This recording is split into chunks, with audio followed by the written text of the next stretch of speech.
Hi, this is Dudley Weaver with another random thought from retirement. Last Sunday, the day of Transfiguration, our congregation sang a spirited, joyful hymn. We are marching in the light of God.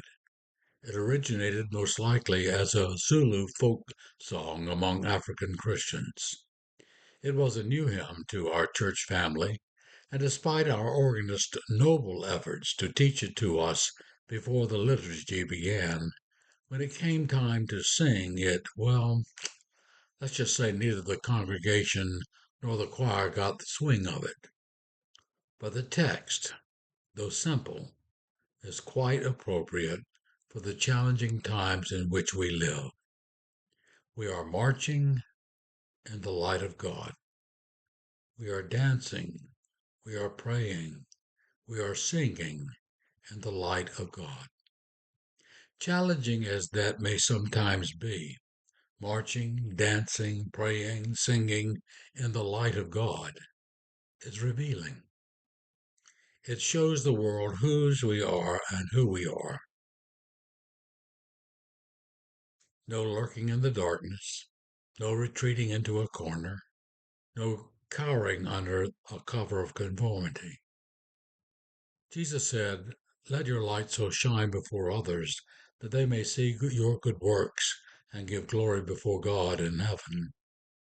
In the 25th chapter of Matthew, when Jesus spoke of the judgment of the nations, he declared to those on his right hand, the righteous ones, "I was hungry, and you gave me food.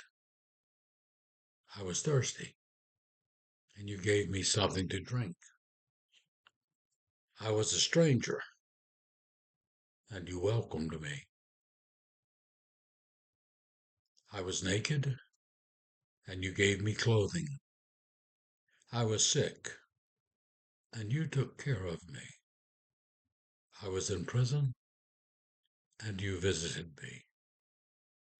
And they asked of him, "Lord, when was it that we saw you hungry and gave you food, or thirsty and gave you something to drink? And when was it that we saw you a stranger and welcomed you, or naked and gave you something to wear? And when was it that we saw you sick or in prison and visited you?"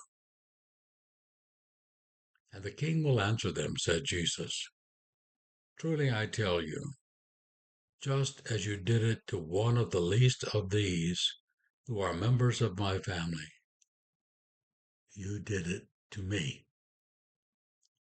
That is marching in the light of God.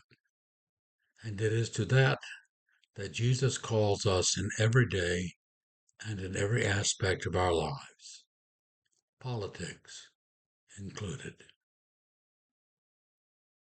Thank you so much for spending a few minutes with me today. And I hope you'll tune in when I have another of the random thoughts for retirement to share with you. God bless.